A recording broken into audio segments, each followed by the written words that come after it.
ክብር ለኢየሱስ ይሁን።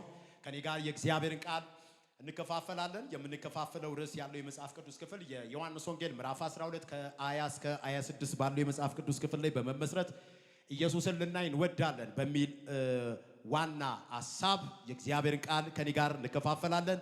በበዓሉም ሊሰግዱ ከወጡት አንዳንዶቹ የግሪክ ሰዎች ነበሩ። እነርሱም ከገሊላ ቤተሳይዳ ወደሚሆን ወደ ፊልጶስ መጥተው ጌታ ሆይ ኢየሱስን ልናይ እንወዳለን ብለው ለመኑት። ፊልጶስም መጥቶ ለእንድርያስ ነገረው። እንድርያስና ፊልጶስ መጥተው ለኢየሱስ ነገሩት።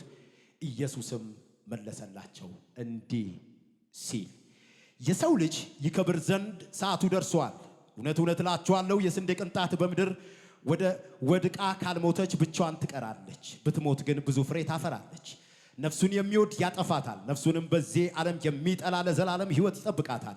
የሚያገለግለኝ ቢኖር ይከተለኝ፣ እኔም ባለውበት አገልጋይ ደግሞ በዚያ ይሆናል። የሚያገለግለኝም ቢኖር አብ ያከብረዋል።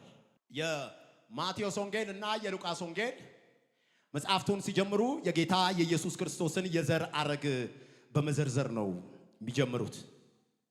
እንደሚጽፉበት ዓላማ እንደሚጽፉበት መነሻ ሐሳብ የዘር ሐረጉን ከሚጀምሩበት በመነሳት ግን ከዘር ሐረጉ ይጀምራሉ። ማርቆስ ደግሞ ከመጥምቁ ዮሐንስ ይጀምራል። ለኢየሱስ ክርስቶስ ምስክር ሆኖ ከመጣው ከመጥምቁ ዮሐንስ ይጀምራል ማርቆስ።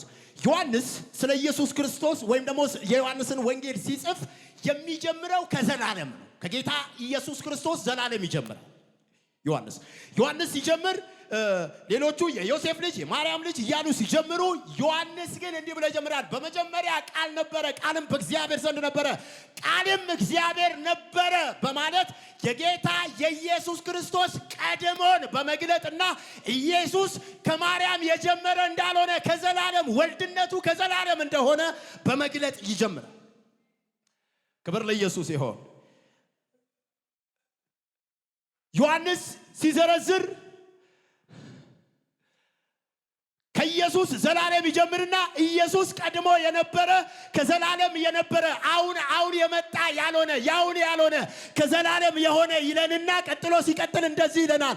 ሁሉ በእርሱ ሆነ፣ ከሆነው አንዳች እንኳን ያለ እርሱ አልሆነም። ፍጥረትና ፍጥረተ ዓለም ሁሉ ወደ መሆን የመጡት በጌታ በኢየሱስ ክርስቶስ ነው ብሎ ይጀምራል። ክብር ለኢየሱስ ይሁን።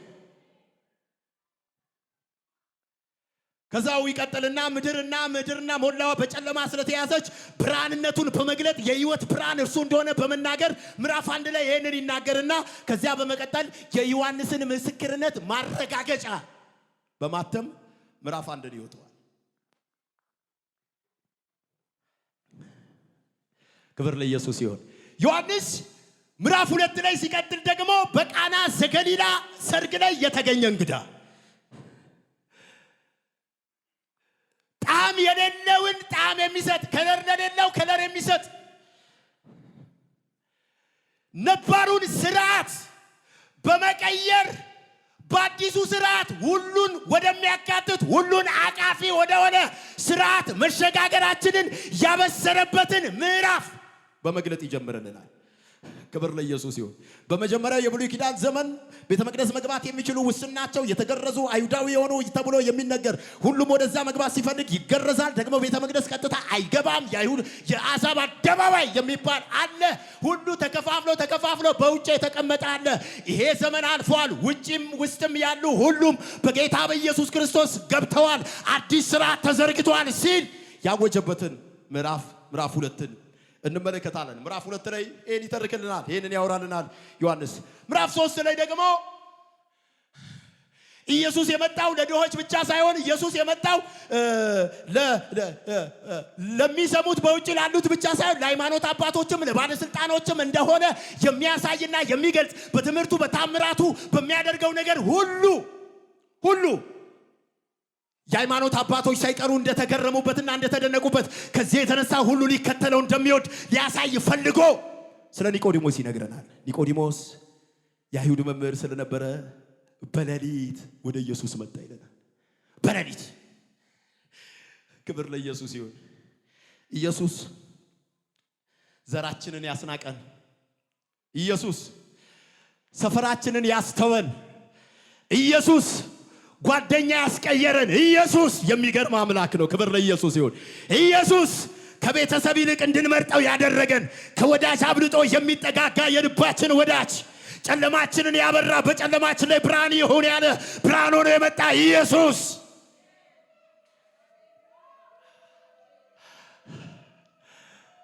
ከዘራችን አትግባ ስንለው የገባ ኢየሱስ ከቤታችን አትግባ ስንለው የሚገባበትን አገባብ የሚያውቅ ኢየሱስ እንዴት እንደገባ ሳናውቅ ገባ። ከዘራ አይገባም ስንለው ወረሰን።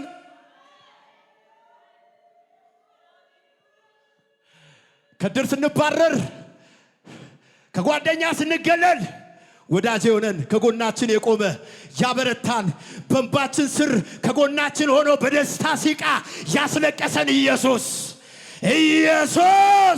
ዓለምን የናቅንበት ኢየሱስ እርቃናችን የተሸፈነበት ኢየሱስ የመማፀኛ ከተማችን ሮጠን ያመለጥንበት ኢየሱስ የዘውድ አክሊላችን ኢየሱስ ከሰው ተርታ የተሰለፍንበት ኢየሱስ ሰው የሆንበት ኢየሱስ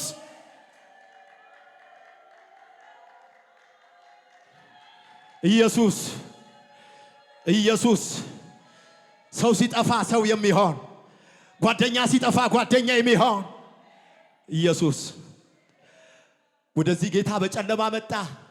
ኒቆዲሞስ በጨለማ መጣ። የአብ ፍቅር የተገለጠበት ኢየሱስ አብ የሰው ልጆች ምን ያህል እንደወደደ የተገለጠበት ኢየሱስ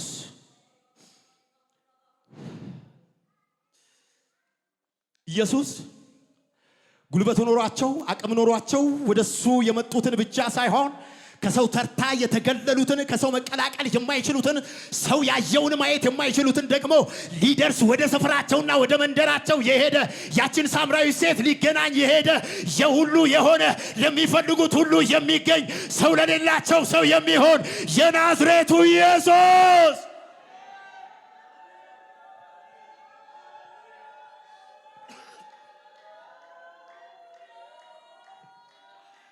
አልቅሰን አናውቅም በፍቅር ያስለቀሰን ኢየሱስ እጅ ሰተን አናውቅም ያስማረከን ኢየሱስ ወደ መንደራችን የመጣ ኢየሱስ ክፍተታችን ጋር ቆሞ የጠበቀን ኢየሱስ ጥማታችንን ያረካ ኢየሱስ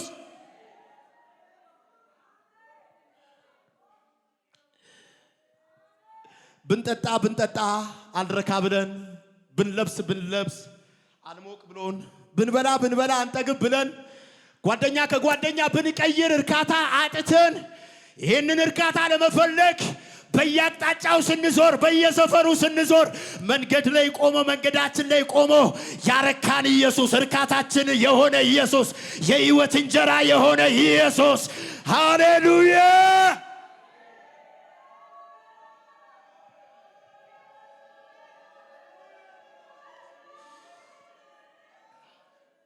ኢየሱስ ሰው የለኝም እንዴት ፈወሳለሁ ላለው ሰው ሆኖ የመጣ ምዕራፍ 5 ላይ ኢየሱስ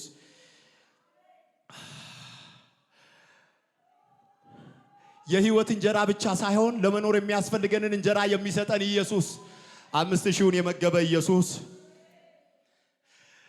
መኖር የምንችለው በኢየሱስ እንደሆነ የተናገረበት ኢየሱስ በዳስ ባህል ተገኝቶ ማንም የተጠማ ቢኖር ወደ እኔ ይምጣና ይጠጣ ያለ የእርካታችን ምንጭ የሆነ የረካንበት ኢየሱስ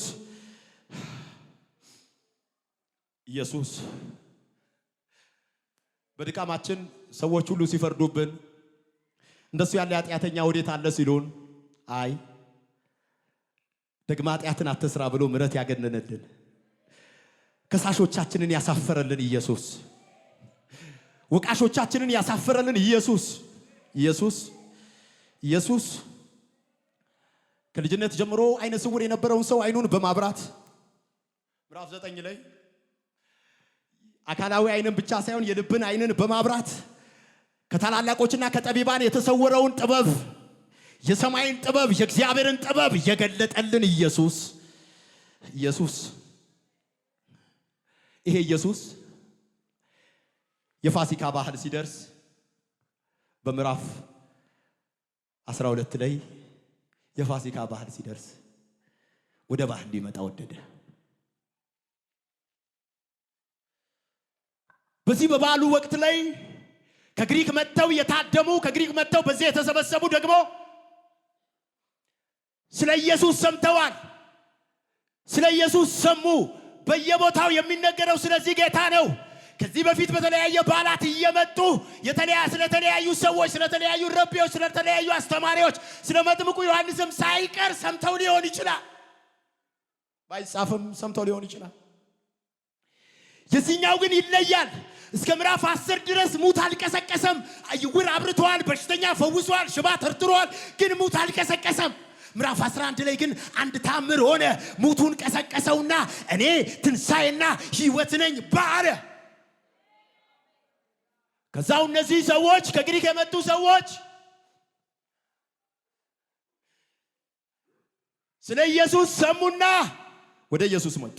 ወዳለበት ማህበር ወዳለበት ስብስብ መጡና ፊልጶስን እንደዚህ ያሉት፣ ሰር አዲሱ መደበኛ ትርጉም ጌታው ጌታ ሆይ ነው የሚለው 1954 አይደል? ያኛው ግን ጌታው እንዲያሉት ኢየሱስን ልናይ ምን እንላለን?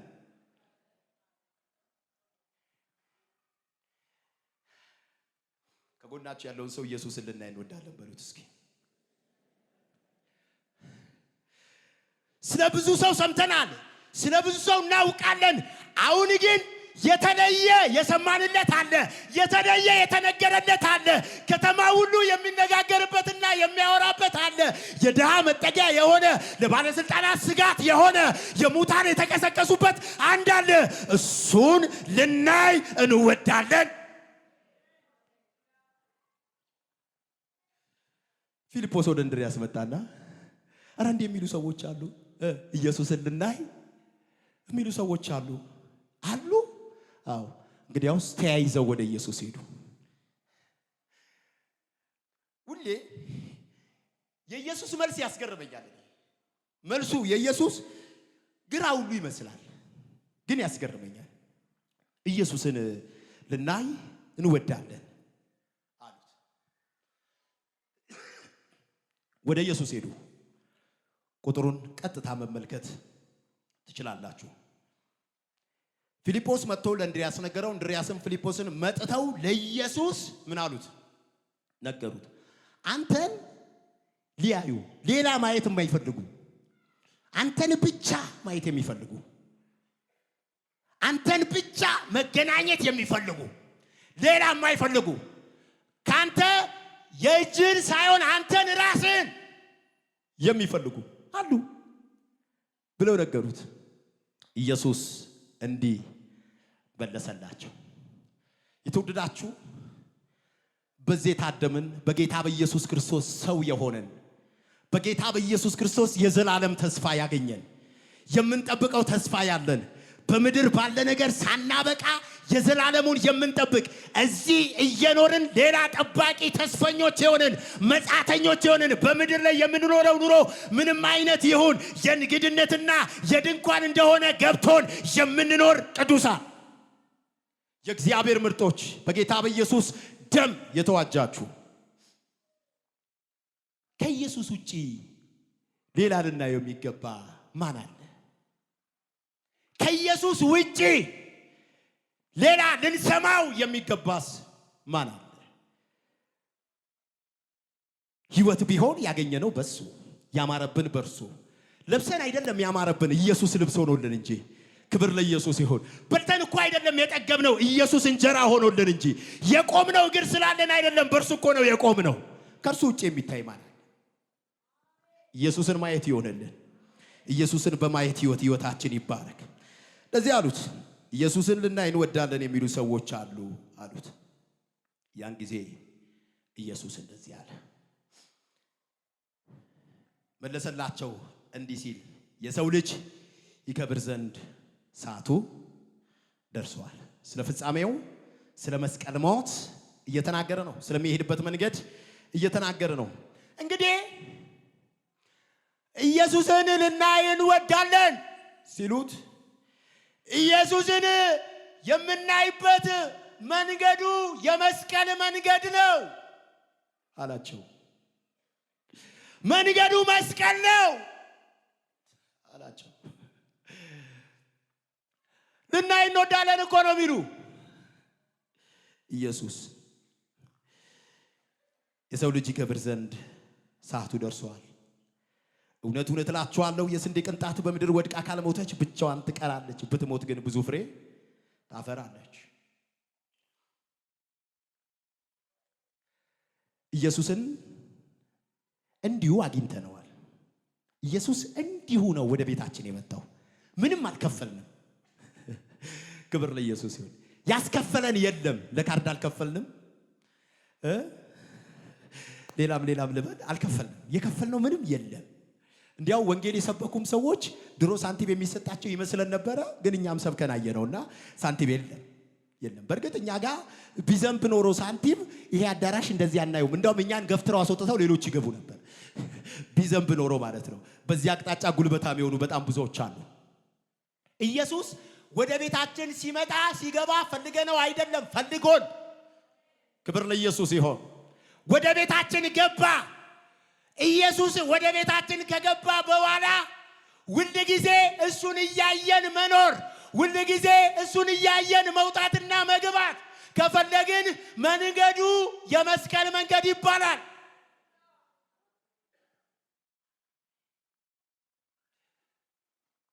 መንገዱ አይመችም፣ ፍጻሜው ግን ክብር አለበት። መንገዱ አይመችም፣ ፍጻሜው ግን ብዙ ፍሬ አለበት። መንገዱ መገፋት አለበት፣ መንገዱ ንቀት አለበት።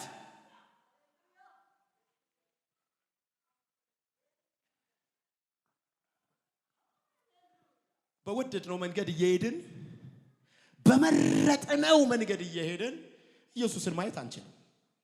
ዛሬ ይህንን መናገር ፈልጋለሁ። በዚህ አዲስ ዓመት ኢየሱስን የምናይበት ዓመት እንዲሆንልን ዓመታችን ካስፈለገ የምናገረው ይሄን ነው። ኢየሱስን በቤታችን፣ ኢየሱስን በልጆቻችን ሕይወት፣ ኢየሱስን በትዳራችን፣ ኢየሱስን በጉባኤያችን ማየት ከፈለግን መንገዱን መውደድ አለብን። መንገዱን ጠልቶ ኢየሱስን ማየት እንዴት ይሆናል? እንዴት ይሆናል? የተወደዳችሁ፣ ስለዚህ ኢየሱስ አላቸው መንገዱ የመስቀል ነው። መናቅ አለበት። አንዳንዴ መጉደል የሚመስል መንገድ አለበት። በሰው የማይመረጥ ነው። በምድር የሚኖሩ በዓለም የሚኖሩ ሁሉ የማይመርጡት መንገድ ነው መንገዱ። ይሄ የመስቀል መንገድ ግን እንግዲህ ኢየሱስን ከሆነ ማየት የወደድነው የመስቀል መንገድ አለ። ክብር ያለበት፣ ፍጻሜው ክብር የሆነ ግን መሀል ላይ መከራ ያለበት፣ ተግዳሮት ያለበት፣ ሰልፍ ያለበት መንገድ አለ። እሱን መንገድ መምረጥ፣ እሱን መንገድ መውደድ፣ በሱ መንገድ መጓዝ ይጠበቅብናል። ከጎናችሁ ያለውን ሰው በመስቀሉ መንገድ ለመሄድ ቆርጠሃል ወይ በሉት። ኢየሱስን ላይ እወዳለሁ ካልክ መቁረጥ ግድ ነው። መወሰን ግድ ነው። ቀጥሎ ኢየሱስ እንደዚህ አለ። በዚህ ቢያበቃ ጥሩ ነበረ፣ እኔም ደስ ይለኝ ነበረ። እዚህ ጋር ቆሜ ወደ ሌላ ስብከት ሄድ ነበረ። ግን እንደዚህ አለ፣ ነፍሱን የሚወድ ጌታ ሆይ አንተን ሊያዩ የሚፈልጉ ሰዎች እኮ አሉ፣ አንተን ሊገናኙ ይፈልጋሉ ይሉታል። እሱ ደግሞ ነፍሱን የሚወድ ያጠፋታል። ነፍሱን በዚህ ዓለም የሚጠላ ለዘላለም ሕይወት ምን ይላል? ይጠበቃል። ክብር ለኢየሱስ ይሁን። ኢየሱስን መከተል ከፈለክ የሕይወት ቅድሚያህን መቀየር አለብህ ነው መርሁ። የሕይወት ቅድሚያህን ቀይር። ዓለምን እየወደድክ እኔ፣ በኔ፣ ለኔ፣ የኔ፣ ከኔ እያልክ ኢየሱስን ልታየው አትችልም።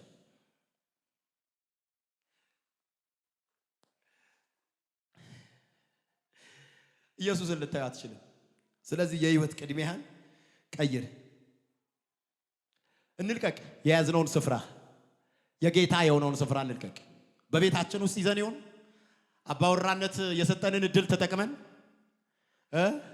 አስተዳዳሪነት የሰጠንን እድል ተጠቅመን ቦታ ይዘን ይሆን? የጌታን ማየት ከወደድን ቦታው ይለቀቅለት፣ ስፍራው ይለቀቅለት። ኢየሱስ ሲመጣ ካደረጋቸው የመጀመሪያ ነገሮች መካከል አንዱ በቤተ መቅደስ ስፍራ የያዘውን መገልበጥ ነበር። ኢየሱስን ልናይ እንወዳለን። ስፍራ እንልቀቅ፣ የያዝነውን ስፍራ እንልቀቅ። እኛ መጀመሪያውንስ ምን ስፍራ አለን? ሙታን ነበርን እኮ። ክብር ለኢየሱስ ይሁን። ሙታን ለህይወት ምላሽ መስጠት የማንችል ለእግዚአብሔር ነገር ምላሽ መስጠት የማንችል ስሜት የሌለን ሰዎች ነበርን። ህይወትን በክርስቶስ ሰጠን፣ ያዋን አደረገን፣ ተንቀሳቀስን። እናንተ መስማት ማሽተት ቻልን፣ ሰማይን መረዳት ቻልን፣ መንፈሳዊ ነገር ገባን። ማነጻጸር ማወዳደር ጀመርን፣ ቻልን። ክብር ለእግዚአብሔር ይሁን። ስፍራ ግን እንልቀቅ፣ ስፍራ እንልቀቅ። ቤት ውስጥ ስፍራ እንልቀቅ፣ በግል ህይወታችን ስፍራ እንልቀቅ፣ በቤተ ክርስቲያን በአገልግሎታችን ቦታ ስፍራ እንልቀቅ። ኢየሱስ ሊታይ ከፈለገ ነፍሱን የሚወድ ያጠፋታል። እኔ የሚል ያጠፋታል። ይሄ መጽሐፍ ቅዱሳዊ እውነት ራሱ ጌታ ኢየሱስ ክርስቶስ የተናገረው እዚህ ክፍል ላይ ብቻ ሳይሆን በሌሎችም የመጽሐፍ ቅዱስ ክፍሎች የተናገረው ነው። በርትተ ከሌሎች በርትተ የተሻልክ ሆነ ሊሆን ይችላል። ከጸጋው የተነሳ ነው፣ ከርሱ የተነሳ ነው፣ ከራስ አይደለም። በርትተሽ ሊሆን ይችላል፣ ካንቺ አይደለም፣ ከርሱ ነው። ስለዚህ ስፍራ እንልቀቅለት። ኢየሱስን ማየት ከፈለገን ስፍራ እንልቀቅለት። ሶስተኛ እንደዚህ ያለ ኢየሱስ፣ እሱን አንስቼ ጨርሳለሁ። ነፍሱን በዚህ ዓለም የሚጠላ ለዘላለም ሕይወት ይጠብቃታል። የሚያገለግለኝ ቢኖር እንዴ ኢየሱስን ልናይ እንወዳለን ይሉታል። የሚያገለግለኝ ቢኖር አለና ይከተለኝ ይላል። ከዛስ እኔ ባለውበት እርሱ ምን ይሆናል? አገልጋይ ይሆናል። የሚገርም እኮ ነው። እኔ ልታይ ትወዳለህ? አዎ አገልግለኝ። ለምን? እኔ ባለውበት ታገለግላለህ። እኔ አብሬ እሆናለሁ ማለት እኮ ነው። ታየኛለህ፣ ግን ምን በለኝ? አገልግለኝ። ምን በለኝ? አገልግለኝ።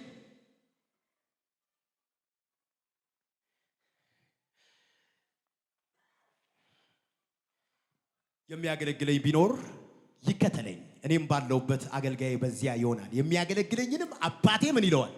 ያከብረዋል። ያከብረዋል። መከበር የማገልገል ውጤት ነው። አገልጋይነት ትሁትነት ነው። አገልጋይነት ለሌሎች ቅድሚያ መስጠት ነው። አገልጋይነት የመስዋዕትነት ህይወት መምራት ነው። አገልጋይነት ጌታን መከተል ነው። ኢየሱስን ብቻ የምናይበት ዘመን ከፈለግን እነዚህ እናድርግ። የመስቀሉን መንገድ አንዳንዴ ሳይመች ሲቀር ወጣ ገባ እንበል፣ እንግባ። መንገዱ ባይመችም ፍጻሜው ግን ክብር አለበት። ክብር ለኢየሱስ ይሁን። ኢየሱስን ማየት ከፈለግን ስፍራ እንልቀቅ። የያዝነውን ስፍራ እንልቀቅ። ስፍራ ይዞ ቦታውን ሞልቶ በተለያየ ጥበብና ዘዴ እና ጌታ ሆይ ብንለው የት ይመጣል? ቦታው ተይዟል። መጀመሪያ ቦታው መለቀቅ አለበት። ኢየሱስን ማየት ከፈለግን ኢየሱስን እናገልግለው። የአገልጋይነት መንፈስ፣ የአገልጋይነት ልብ ሁላችን ይኑረን። ጸጋ ለሁላችን ይብዛ። ጌታን የምናይበት ዘመን እግዚአብሔር ያደርገልን።